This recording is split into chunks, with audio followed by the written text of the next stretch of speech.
Welcome to USA Global TV and Radio, where our mission is to provide education, entertainment, hope, and inspiration. USA Global TV and Radio connects you with experts and audiences all around the world every single day to help you succeed in business and to live a richer life.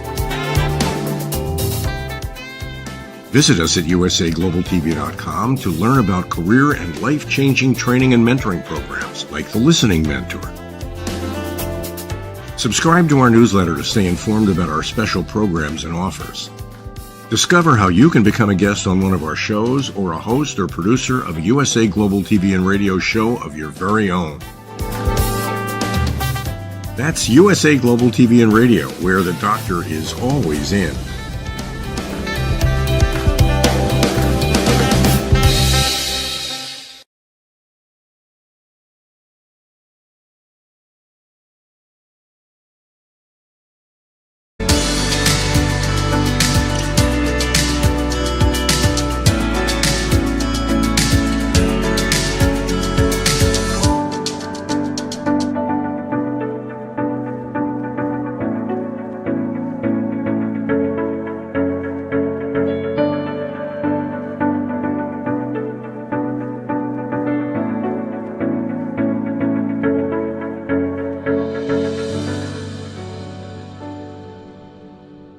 Hello, beautiful soul family, and welcome to Weekly Wisdom and Insights, your home for spiritually guided transformation and empowerment. I am your host, Dearjames, and together with the unseen, Spirit, Source, and Symphony, we look at the current energies, we look at the intuitive wisdom and insight from the unseen, and we go as guided. And I am so happy to be back with you all here in 2024 and beyond after a little hiatus. A lot happening behind the scenes, and a lot happening this year. So right off the bat as well, just letting you know there is a whole new Dearjames.com website. So if you have not gone to it recently, please do go and check it out. Let me know what you think. And as you all know, whether where you're joining from around the globe, put in the comments a shout out, say hello, and that lets me know that you're there because we incorporate your comments and questions live throughout the show. So let's jump in because there is a lot here to cover. Never a dull moment with the unseen, with Spirit, Source, and Symphony in the universe. So first up, it is an 8-year. 2024 is an 8-year. And what does that mean? The 8 is a symbol for the energetic vibration of personal power, hidden power, shared resources, determination, material and financial gain. It's a pinnacle year. It's the recognition of work, lifestyle upgrades, rebirth, regeneration, transformation. It's all about abundance. It is such an uber super year. And remember as well from the I Ching, the 8 is about unite, coming together. It's also quite interesting. Biblically, it represents new beginnings, meaning a new order or new creation. And it's man's true born-again event when he is resurrected from the dead into eternal life. So, and that can mean literally the 2000 plus moment, that 2000 plus year moment that people have been waiting for, but it can happen in ethereal and in spiritual ways. So keep all of that in mind. But all of this 8-year is about abundance. That's probably the pinnacle word to use, and in its many, many forms. So welcome Alicia, welcome Elizabeth, welcome Olivia, Colleen, Lorna, and Deborah. Welcome, welcome, welcome.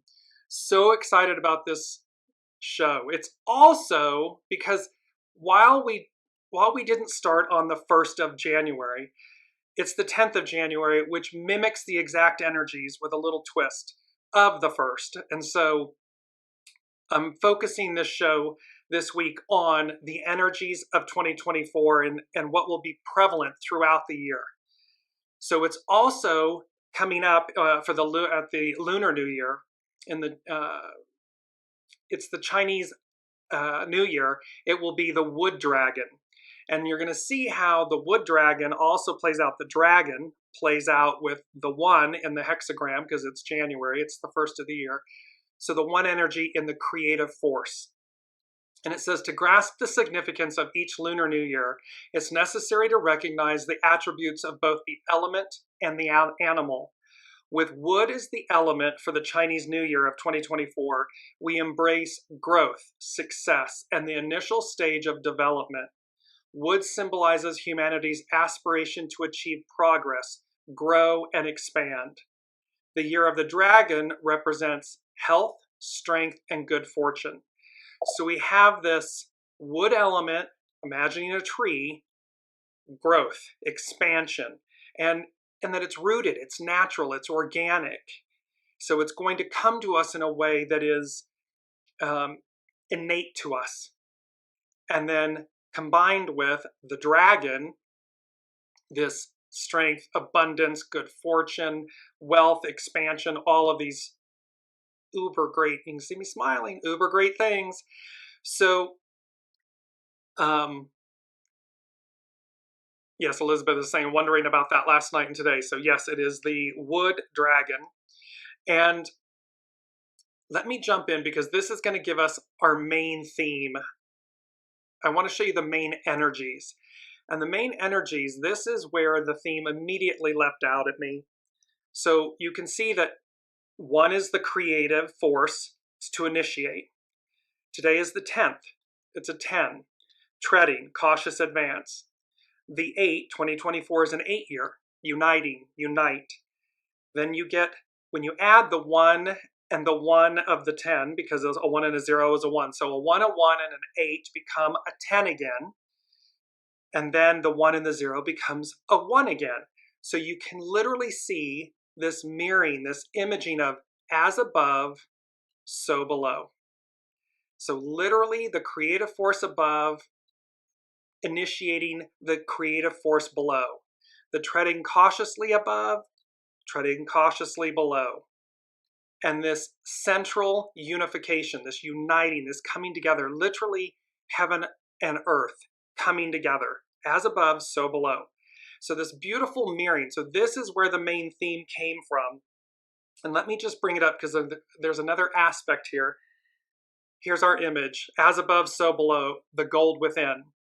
And you see this golden, it's a statue in a sense, and it's the golden hand with a crown of laurel and in gold. And the reason for this image is because the second thing that the unseen said to me, gave to us for this show, was that they said, crown of righteousness. And they said, heavy is the head that wears the crown. And then they gave us the words nobility, noblesse oblige, right order. And they underlined right order. Now, the crown of righteousness is mentioned in 2 Timothy 4:8 and is promised to, quote, those who love and anticipate the second coming of Christ. So that's from a Christianity standpoint. The issue is also the crown of righteousness is given to believers who practiced physical self-governance and therefore ran a successful race. So this is about right order. This is about having a higher consciousness, responding, not reacting. It's to live correctly, rightly, because it is a crown for those who finish the race. And it's not a crown as in a diadem or a crown that is royalty would wear, if you will. It is a laurel crown. It's represented and depicted as a laurel crown. And thereby, here's our main image, our main theme again, as above, so below. This crown of laurel. And so they are, again, to be. It's number 2, letter B. And it's representing that that is what we are to be. We are to be in right order, in alignment, so that we finish the race successfully. We've come to do what our soul said it would do, and we receive this crown of righteousness. And that is a priceless gift, to receive this crown of righteousness. The other thing, the first thing they said, the unseen said, was and this is a bit of an oxymoron. They said accelerated advance. And then the next piece goes with our mantra, and I'm going to bring it up while I'm, because I love this image. So accelerated advance, slow and steady wins the race. And I immediately saw the tortoise and the hare from Aesop's fables. And the moral here is, what they're saying is, as things accelerate, as our advance accelerates, the energies accelerate, things are moving faster and faster and faster. Slow and steady wins the race. And with Aesop's fable, with the tortoise and the hare, you see that the hare was tormenting the tortoise. And finally the tortoise said, okay, let's just, handle this once and for all. Let's do this race. And so, of course, the hare sprinted out really fast and thought, ha ha ha, I'm miles ahead. And as you can see in the back right of the image, took a nap, fell asleep. And yet you see very prominently in the foreground of the image, the tortoise is on the path, right order. Slow and steady wins the race. So the message here from the unseen is, as things are accelerating and advancing, stay centered, stay focused, stay resolute, and allow yourself to win the race. Allow yourself to overcome those that are being loud or challenging, that are acting from a place of hubris. Be the tortoise and win the race. It's the moral. So our mantra again is, slow and steady wins the race. I loved that because at the very beginning I was like, this is an oxymoron, and yet it made perfect sense. It's about, stand in the eye of the hurricane. While everything else is flying around in craziness, stay resolute in the center. It's calm, it's peaceful, and you end up prevailing. The third thing the unseen gave us was no ending, no beginning, continuity. And then I immediately had the image of the Ouroboros. And we had this some time ago, the Ouroboros. I noticed in what's here, there are things that are coming through that they have given us over the course of the last 2+ years. And they said the Ouroboros is an ancient symbol depicting a serpent or dragon eating its own tail. So this theme about the dragon. The Ouroboros entered Western tradition via ancient Egyptian iconography and the Greek magical tradition. It was adopted as a symbol in Gnosticism and Hermeticism, and most notably in alchemy.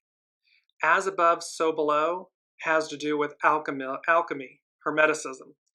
So there's this piece about the fact that there's no ending or beginning. Contained within the end is the beginning, and the beginning is the end. And thereby, there's a continuity here that's representing the life force renewing itself. So again, Piscean era going away, Aquarian era arriving, and you'll see this relay race. And you'll see this in the Sabian symbols. There's a beauty about the fact that it is a relay race. We stand on the shoulder of giants, of everyone that's come before us.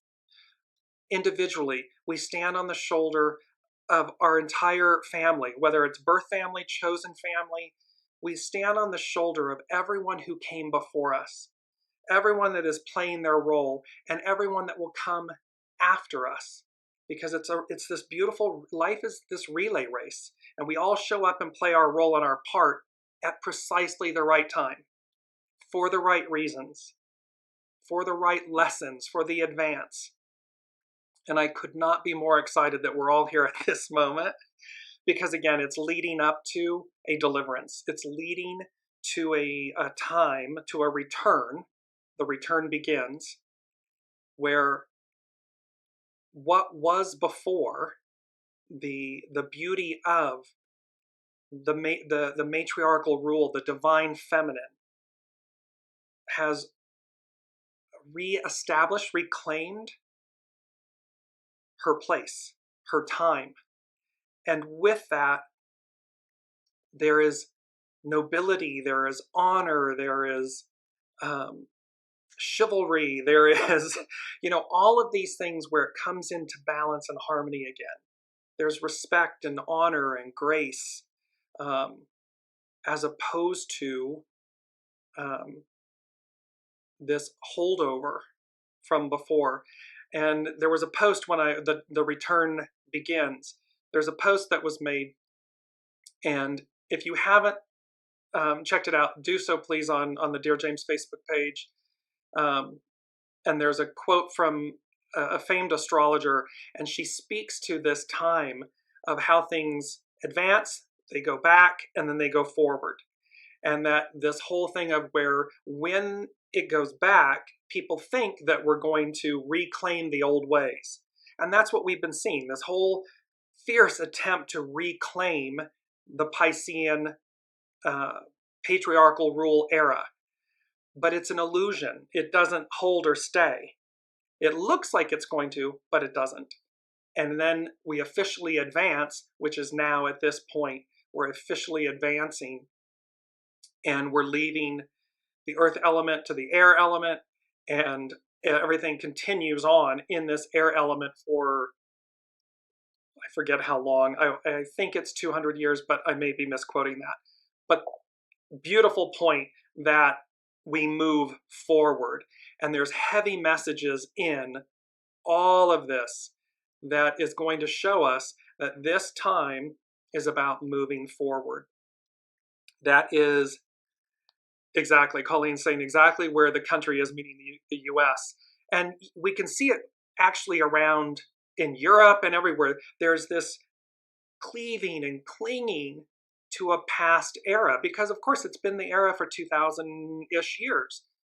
So of course there is the faction that doesn't want it to leave, and so they cleave to it, but leave it does, and thereby we move forward. So looking at the astrological influences, let's just, because there are some, so this is also auspicious about 2024, this 8-year. On the 31st of December, Jupiter stationed direct, the great benefactor. So here's Jupiter stationing direct. On the first of the year, 1/1, Mercury stationed direct. So how we think, how we communicate, our thoughts, how we interact with one another goes direct. So both were retrograde, now going direct. And then tomorrow, 1/11, Capricorn, there's the new moon in Capricorn at 20 degrees Capricorn.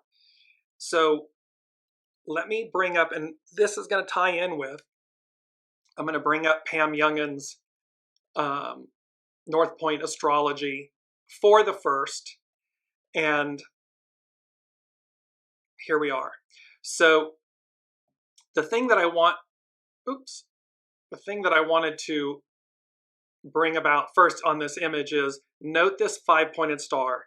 The 5-pointed star has to do with Venus, our divine feminine, the representation of the divine feminine, the divine mother. So this star, keep this in mind, this star. And then really the point that I just wanted to bring up in this is that she's talking about, she has a breakthroughs and awakenings webinar today. But the point is, she said that she's created this graphic that's showing the important aspects of this year. From the lineup of planets conjunct powerful Pluto in January and February. So there's going to be a powerful conjunction of planets with Pluto. Pluto's moving into Aquarius on the 20th of January, first time in 246 years. To a pivotal total solar eclipse, and then groundbreaking Jupiter-Uranus alignment in April.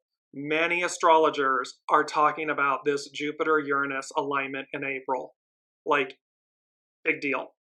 To the surprising Mars-Uranus conjunction in July, to the first Pisces eclipse in September, to impatient Mars opposing Pluto, and then going retrograde in theatrical Leo at the end of the year. We're in for the adventure of a lifetime. So 2024 is going to be the adventure of a lifetime. It's going to have many different elements, shock and awes, things that are foreseeable, things that are unseen coming to light. And they're saying, they're giving me, what is it? It's going to be a bumpy night. It's, I think, Betty Davis quote about it's going to be a bumpy. It's not going to be, all easy, smooth sailing. There's going to be bumps and hiccups in the ride. And however, again, smiling, the joy of it, stay focused on the joy of the ride. Allow it to take you where you're meant to be. Do not hold on to the past. Let it go. Empty your vessel. Make room for the present future. That is where the true glory resides. So let's move to, and let me just bring up one more thing I want to do with Pam Youngin's North Point Journal. This is from this week, and she's talking about the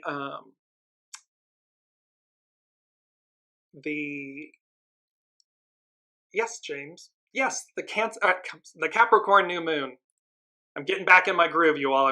Bear with me. I'm getting back. So here we are, and what she's talking about is the Capricorn New Moon, which is tomorrow. The first new moon of 2024 occurs at 3:57 Pacific Standard Time this Thursday, January 11th, when the sun and moon align at 20 degrees 44 minutes, arc minutes, Capricorn.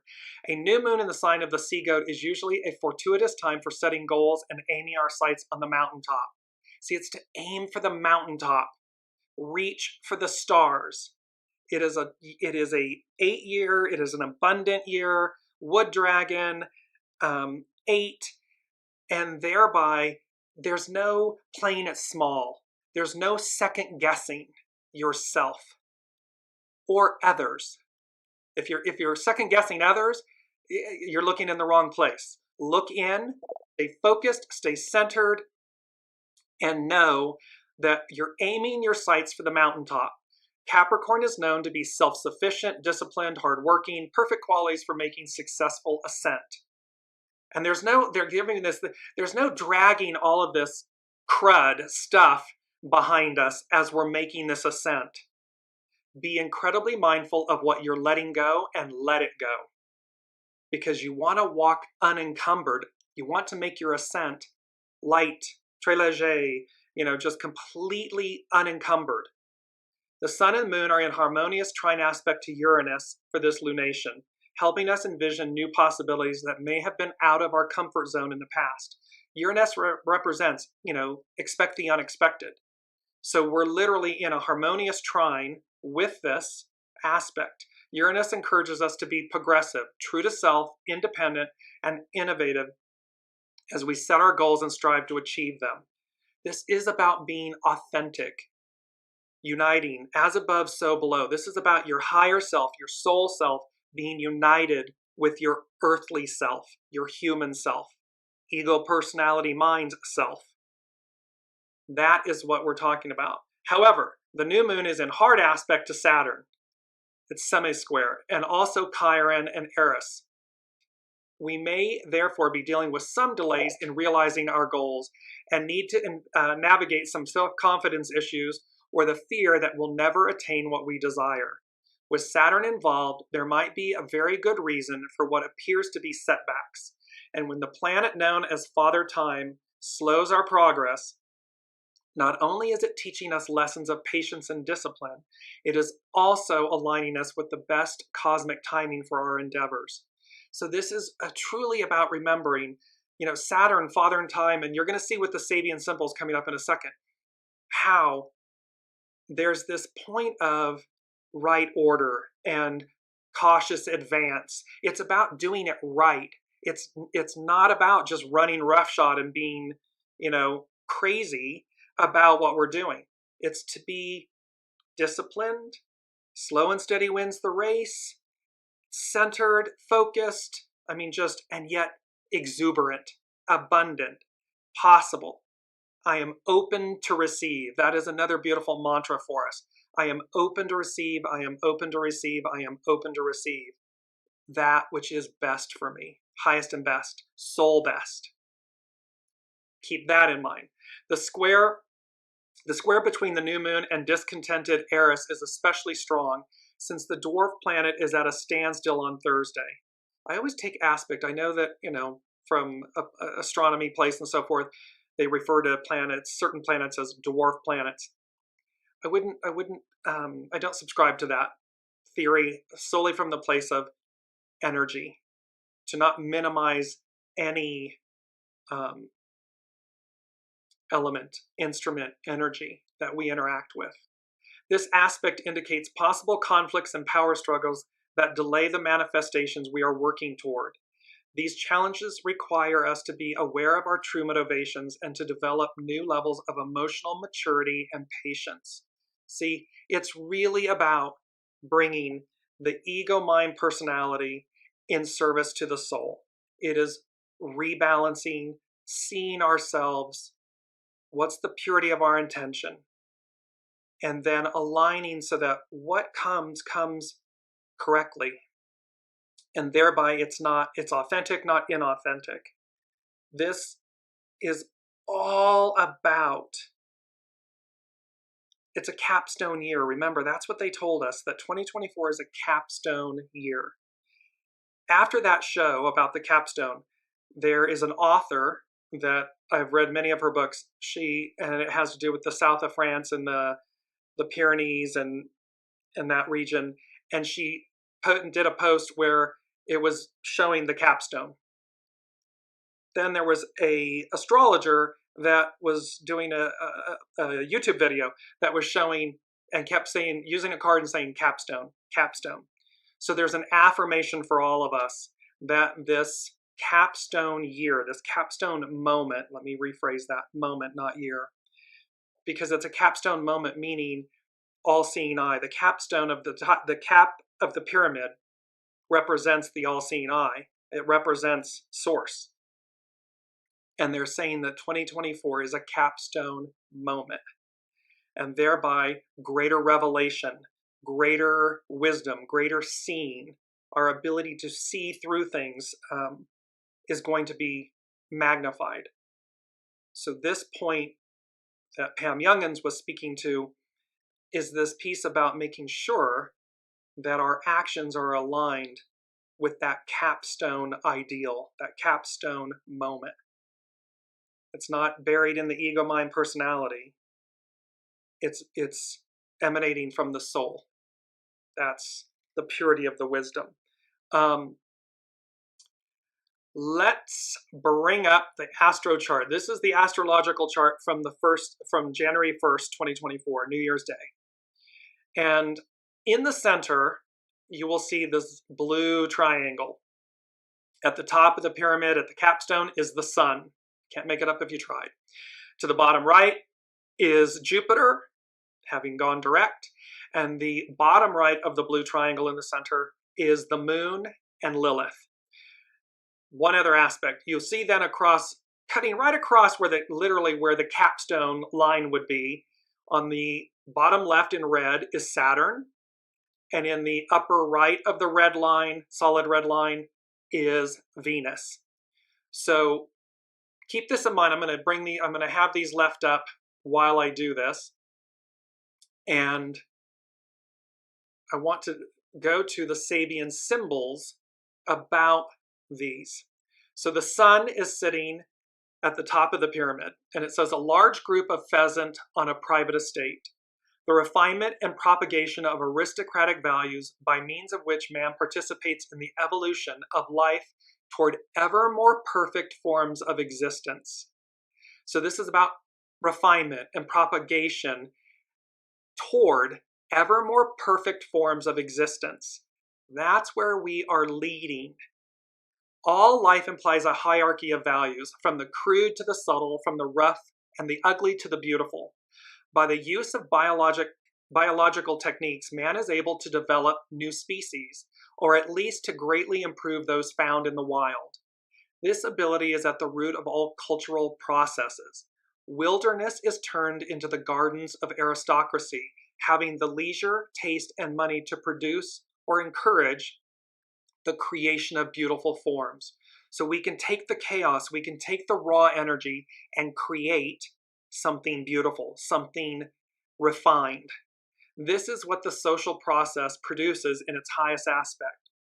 This first symbol shows us how man can cooperate with nature in creating beauty and elegance by capitalizing on skill and opportunity.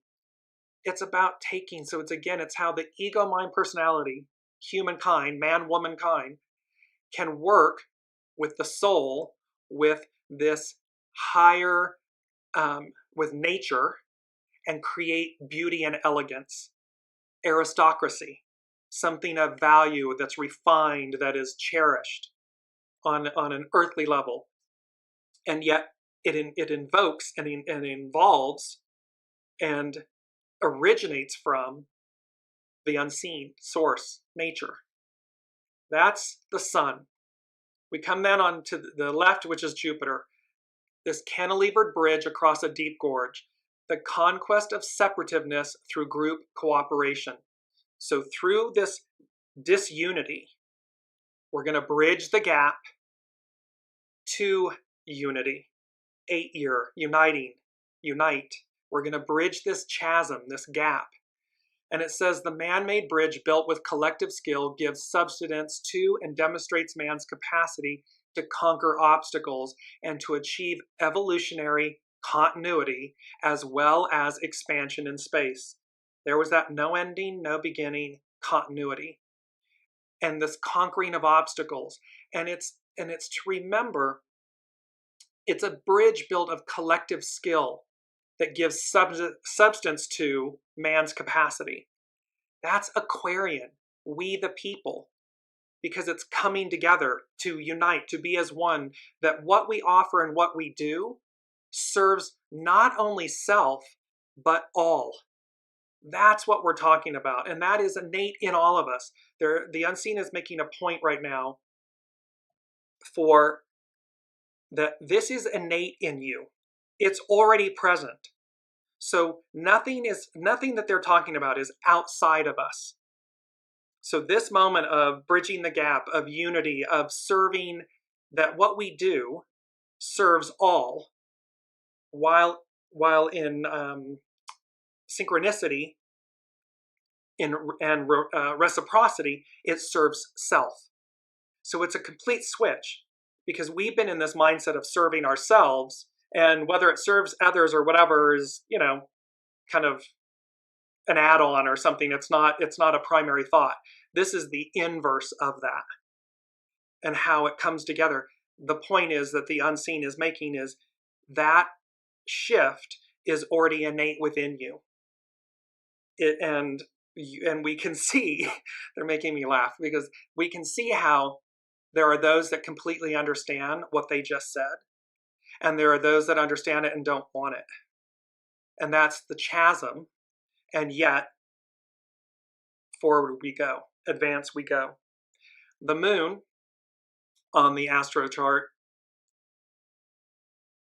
bottom right, a merry-go-round, the first experience of the dynamic intensity of life processes and of the possibility of using them to reach a characteristic ego satisfaction. So there's several features about this. This is about, and this brings up this image. I'm just going to bring this up very quickly. The big tent, the carousel, the merry-go-round, this, and see that we're exceeding, we're going higher, to an octave higher. That is what this symbol conjures. And it talks about the fact that in its broadest sense, we see here a characterization of what the developing consciousness, and at a certain level, the disciple on the path. We are all disciples on the path. So it's talking about, in its broadest sense, it's the characterization of what the developing consciousness on a certain level, the disciple on the path, experiences, an objective approach to the life force. See, it's about being, welcome Sue, it's about being objective, an objective approach to the life force. The life force, the divine feminine life force, that genie in the bottle that's never going back in the bottle, never to return to the bottle. We are not to hold the energy. We are not to harness it in any way, shape, or form other than to allow it to permeate and move through us, to work through us, to inspire. So that's this objective approach to this life force, to this quote unquote new energy. Lilith, conjunct the moon in the bottom right of the blue triangle, two heads looking out and beyond the shadows. The growth of true understanding born out of the transcendence of duality, even while immersed in the world of duality. See, this is about going above. It's about exceeding, there's that exceeding the duality that we live in. Well, that requires us to connect to a higher mind, to a higher octave, because we can get stuck on the surface. We can stay, rooted, encumbered, obstructed, ego, mind, personality in this duality. Or we can recognize the duality and we can take it up a notch. We can take it up an octave and operate from this place of one consciousness, this one consciousness force. And that in and of itself, because it's in essence creative unity. It's the new God, air quotes, Ishvara, source of new cycles of manifestation. So we can connect to this higher octave of what is to be, what is occurring. Because again, matriarchal, harmony of the two. So it is a high, and it's new to us in this lifetime, in this era. It doesn't mean that we haven't experienced it before. We have. It's just first time in 246 years that Pluto has been in Aquarius.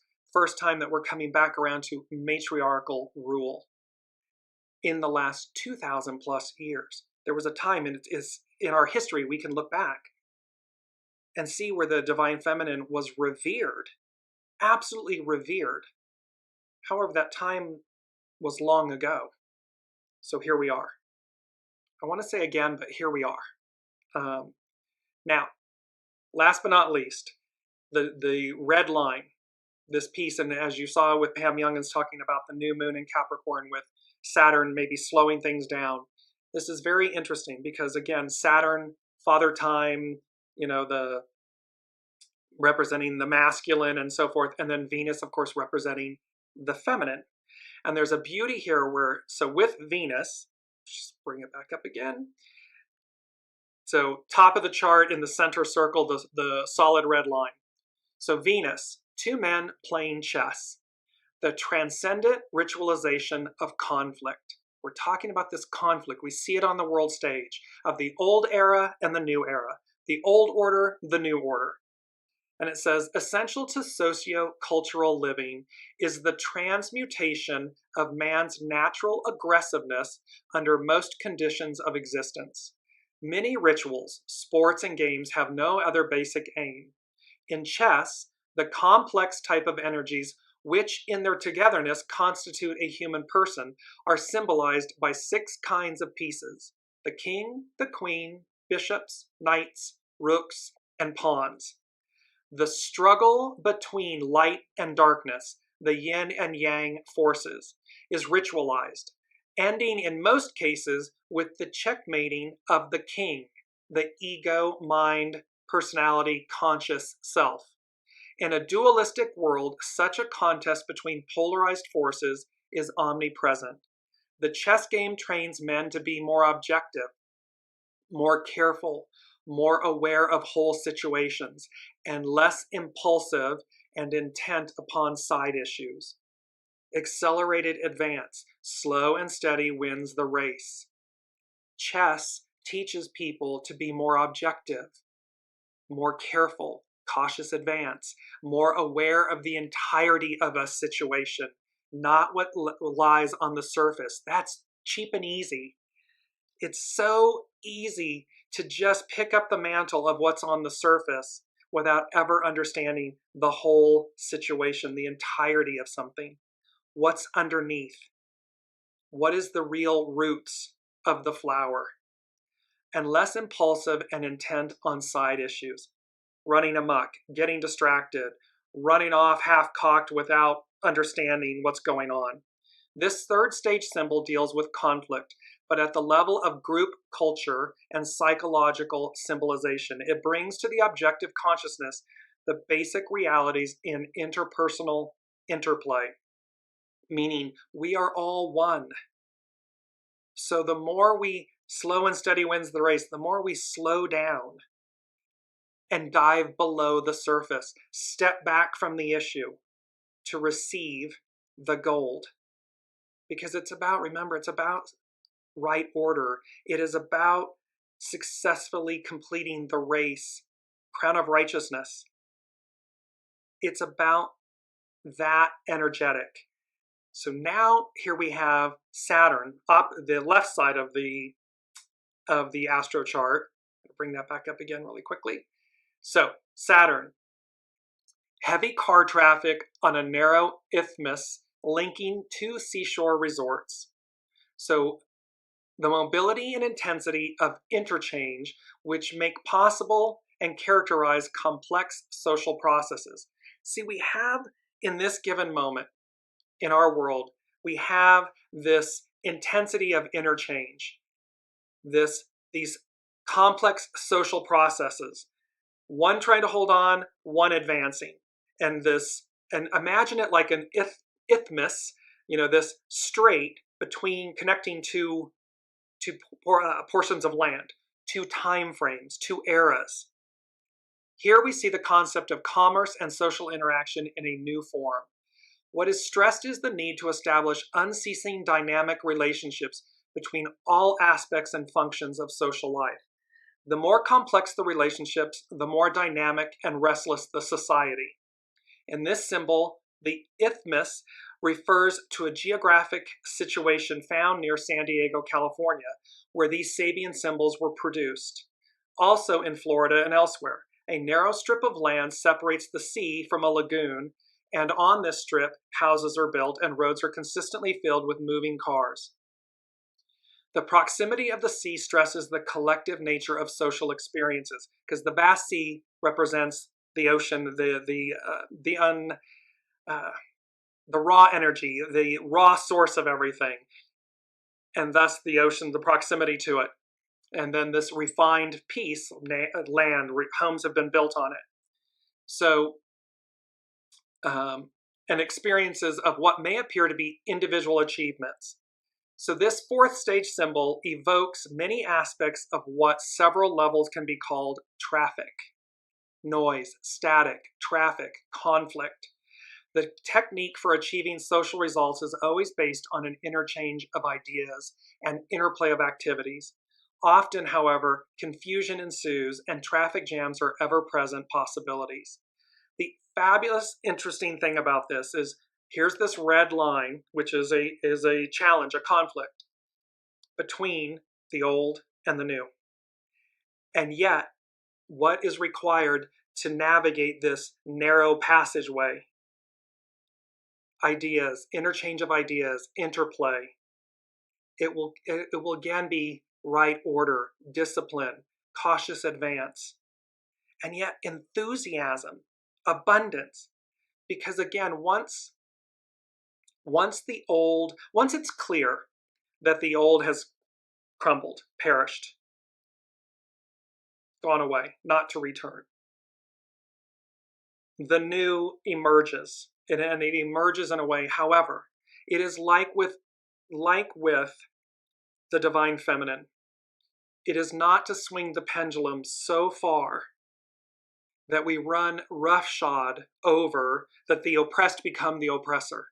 That's not the moral of the story. And as much as that is a human reaction to do so, it is for us to find, because we have a narrow passageway to transition. What they're saying to me is to transition successfully, purposefully. authoritatively. And authoritatively meaning I am.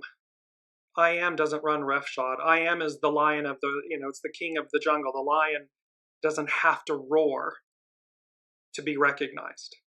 It just is. So there's a lot of profound imagery here. All of this taking place, teeing this up for the year of 2024, this 8-year.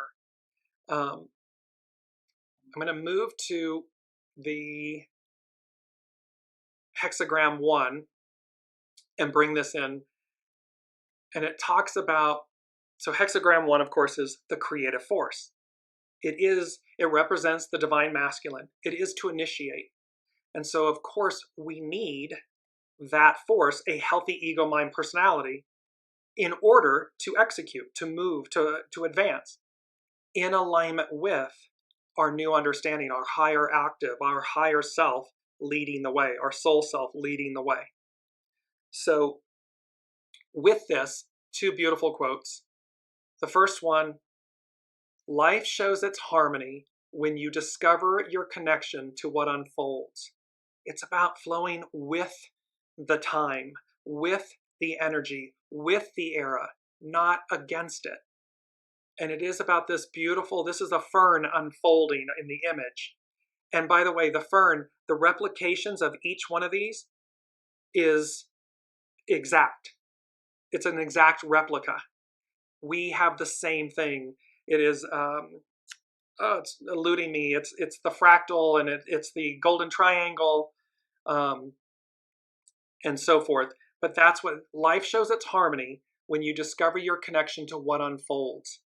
It's about being right order, right divine time, divine order, being divine with what you're doing and pursuing in life, and how you're thinking and acting and speaking, because that will demonstrate the harmony and the connection to what unfolds. The second one is, and here's again the imagery of a crown, a little kingdom I possess, where thoughts and feelings dwell, and very hard the task I find of governing it well. A quote by L.M. Alcott. The previous quote was by Carrie Hone at cafeosoul.com. Notice the crown. This is a royal crown, if you will. A little kingdom I possess, where thoughts and feelings dwell, the ego, mind, personality, and very hard the task I find of governing it well. See, this is again about coming into right order, harmony. And it's about the crown of righteousness, not the royal crown, meaning an earthly royal crown. It's the way they're saying it, it's about the crown in heaven. Allow that to be your guiding light. Allow that to be what differentiates you from others. Not competition, collaboration in a pure positive form of that word. It is about harmony and unity and oneness coming together, and how you do that first within and then outwardly with others. So Hexagram 1, initiate. Its secondary influence is itself, the creative. And its underlining cause is the receptive. So the divine feminine is its underlining cause. See, she's the foundation. She's there to yield, to be receptive, so that when we use our creative life force, we're wielding it in a proper way and form. Do no harm. Do unto others as you would have done to you. It's this principle. The creative embodies the active principle in the universe and represents initiating action. The lines in this hexagram refer to the dragon, which in China is honored as a benevolent and powerful creature. When this energy of empowerment remains dormant in the psyche, we can give away our power. We can operate with the undermining or self-gratifying and fearful behavior of the ego. This suppressed energy funds the shadow in dreams, a great source of our original power. We therefore project and encounter it in others until we can own it and become fully empowered. See, where we're lacking internally, Others will play their role. They are characters in our play. They will mirror to us what we need to see in ourselves. So it's never them. They're playing the role our soul asked them to play, so that we can become more fully empowered, so that we get the lesson, so that we understand it. Because once we get it, we don't need another to mirror it, to reflect it to us. An opportunity for expansion and authentic empowerment emerges, which requires assertiveness and persistence. If you currently feel held back or victimized, remove the shackles because they are merely self-limiting beliefs. Initiative is required to succeed, although it is important to move in sync with the time and respond with openness. See, it's about moving with the times. It's about being open to the times. It's about responding to them, not reacting to them. It's about embracing them, not being fearful of them. It's going to be incredibly magical because it's unknown. It's new experiences. That is what is before us.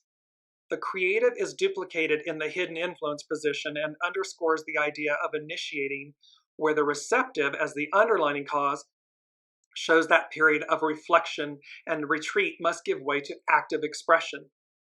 So we've been contemplating this time, since the 70s or something, the age of Aquarius. We've been contemplating. Now it's time for that to give way for its reality, for its arrival. A new burst of inspiration has gestated, and you can now bring it to life. There is great potential waiting for you to tap into. This is such a pinnacle moment. And let me bring up two, because this came in with as above, so below, is represented by, bringing this up on the screen, the magician in the tarot. And literally on the right of the screen, you see the image, and this is from Luminous Tarot by Brigitte Ashwood.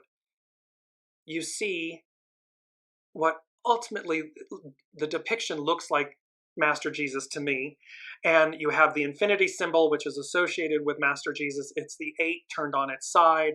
So this eternity, infinity, but literally the image, the male's hand, his right hand is raised with the wand upward towards heaven, and his left is pointing downward. As above, so below. The magician is all about manifestation. It is about abundance. It's about creating. And it is literally, the magician has all four, has the pentacles, the cups, the wands, and the swords. Has everything you need. It too is like the card that precedes this, which is the Fool. In the knapsack of the Fool carries all of the elements, everything it needs. And then you look at the abundance, all of the flowers, the lilies, the roses, all of this abundance, all of this radiant gold yellow light. So one of the key cards for this capstone moment is the magician, to manifest. And look, it's a 1. It's the first card. So it's the creative force energy. It is to manifest. Then you look to the left on the screen and you see the star card. Note that it is number 17 in the tarot. 1 and 7 is an 8. So we have this amplifying this, and you have divine masculine, divine feminine. And note the star, and there are 8 stars denoted. The one big central yellow star, and then 7 blue stars representing the Pleiades, the 7 sisters, and so forth.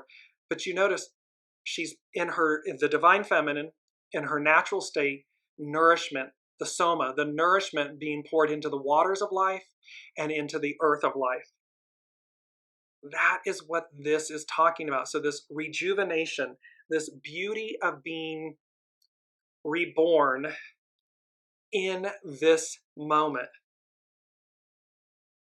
this capstone moment, this 8-year of abundance, this wood dragon year, creative life force, and wood. It's not fire. See, it's not a fire dragon. It's a wood dragon. Wood, earth, nature, harmony, nourishment, shelter. it's a divine feminine aspect.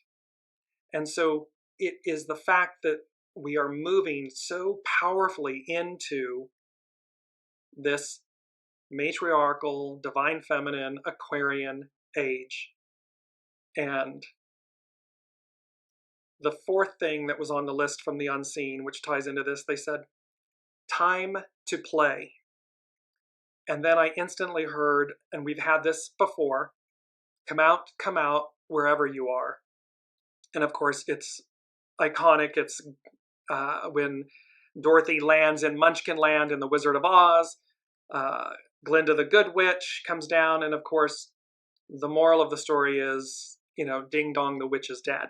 So the Wicked Witch of the East is morto, dead. So, and it's foundational. So they're saying to us all, and really the image that I'm getting in this moment is internally. What they are saying to you, to us, is from an internal place. Come out wherever you are. And wherever was underlined, meaning wherever you are in life, wherever you may be, it's never too late. You're always right on time. However, the point is, it's time to play. It's time to come out again. It's time that your native, authentic, organic self, soul self, comes out. The child within comes out. So come out wherever you are, because ding dong, the Wicked Witch is dead, is the moral of this story, of number 4. Number 5, they said, surprise, with 3 exclamation points. What was unknown becomes known to you, with an exclamation point. So again, things that may have been hidden, things that you need to know in order to advance, things that you need to know in order to let go. Surprise, and it's number 5, it's changes. What was unknown becomes known to you. It will be purposeful. It will be for the point, remember, whatever you are shown, it's so that you will advance. So again, do not get caught up in the emotion or the ego mind personality of something. Sit with it. You connect with your higher self, with your soul self, with your source connection, and see what was unseen in its highest purity, purpose, and perspective, because it's meant to advance you. That it's purely meant, it's harmonious. It's for your highest and best. Number 6, we've had this again before. I heard, and 6, spirit and service. Free at last, free at last. Thank God Almighty, we are free at last. And so again, namaste, I bow to the divine in you. Patriarchal, Piscean era rule, namaste, I bow to the divine in you. Thank you, thank you, thank you, thank you. Because we stand on the shoulder and the precipice of that era. And what they're showing is the fool standing on the edge of the cliff. And then instead of falling down, the fool steps up. It's a step up. We're going back to where we began, but an octave higher. So it's a step up. And so this free at last, thank God Almighty, we're free at last, is again enslavement, tyranny, oppression, suppression, all of these things leaving us being in the past, leaving it in the past. And that can be true of self. So remember to apply these things, not just in the world we see, but your internal world. Where have you been the oppressor, the suppressor? All of these things. Where have you been holding yourself back and down? Where have you enslaved yourself? Or kept yourself small or played it small? Come out wherever you are, because it's time to play. And time to play. Think of children playing. what are they doing? They're magically creating. They're in another world. They are unencumbered, unhindered. They are completely free. And they're going as guided, and they're utilizing their creative force in the most pure, in harmony with one another. But they're creating. That's what they're doing. And they're manifesting. They're experiencing it. Moral of the story. Last but not least and then number 7, which has to do with, and we've had this before as well. There was a lot here that was encapsulated. So they're building upon all that we've been given. And number 7 was Purple Rain. And it's the song by Prince. So Purple Rain.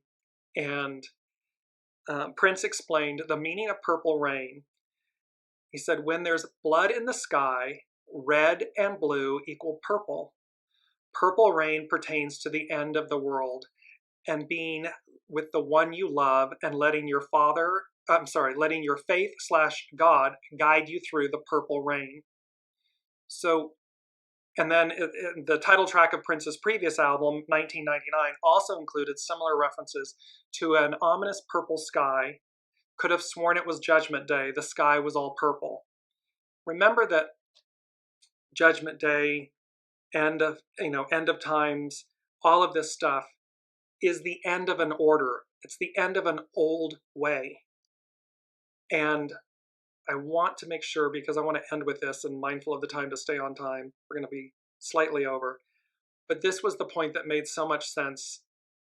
This is from Isaiah 43:16, 18, 19. It says, "This is what the Lord says. Forget the former things. Do not dwell on the past. See, I am doing a new thing. Now it springs up. Do you not perceive it? I am making a way in the desert and streams in the wasteland." So, however you, higher faith, source, God, Allah, Buddha, however you ascribe to your faith and a higher sense of presence and calling and so forth, the point here with purple rain and everything is there is an end of an order, there's an end of an era, there's an end of a time, and a new one commences. And here, biblically, in Isaiah, here's the Lord saying, forget the former things. Do not dwell on the past. See, I am doing a new thing.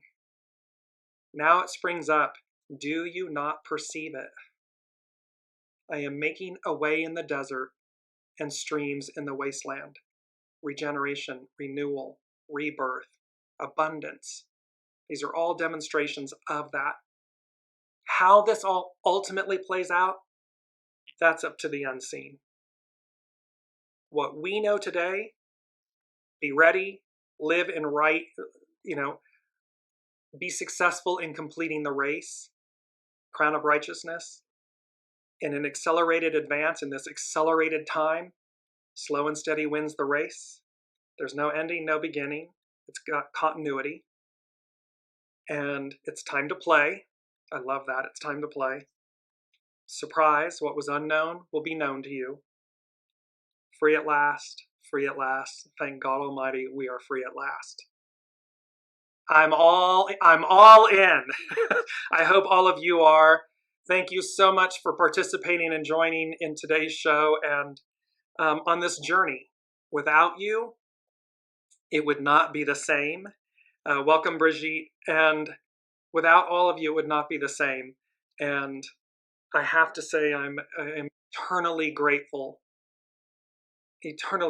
for all of you and for your presence, your energy, your love and support.